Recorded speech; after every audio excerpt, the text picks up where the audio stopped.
1,70,000 টাকা দিয়ে এটা কিনছে। 71 71,000। হ্যাঁ, হ্যাঁ। কেমন হয়েছে এটা? ভালো হয়েছে না? হ্যাঁ ভালো হয়েছে। আমার কাছে ভালো কোথা থেকে হয়েছে। আসছেন? কোথা থেকে আসছেন? আমি বাড়ি সেঙ্গাসর। ট্যাঙ্গারছড়ি। হ্যাঁ, হ্যাঁ। দর্শক এই গরুটি আজ এই সেঙ্গারচর বাজার থেকে 1,71,000 টাকা দিয়ে কিনছে। গরুটি কেমন হয়েছে অবশ্যই লিখে জানাবেন। রেখে কিন্তু জমে উঠেছে আজকে এই নিশ্চিন্তপুর উচ্চ বিদ্যালয় এবং নিশ্চিন্তপুর ডিগ্রি কলেজ মাঠের এই পশুহাট। আজকে এই গরুটি 1,35,000 টাকা কিছুক্ষণ আগে বিক্রি হয়েছে। কেমন হয়েছে অবশ্যই লিখে জানাবেন। দাম কম হয়েছে না বেশি হয়েছে কমেন্টে অবশ্যই লিখে জানাবেন। ভাই গরু বিক্রি হয়েছে? কত কইছে?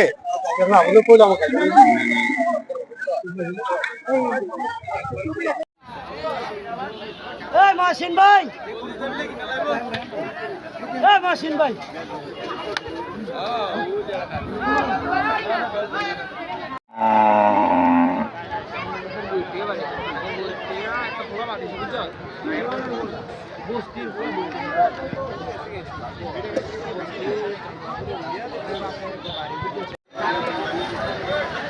ওটা সেই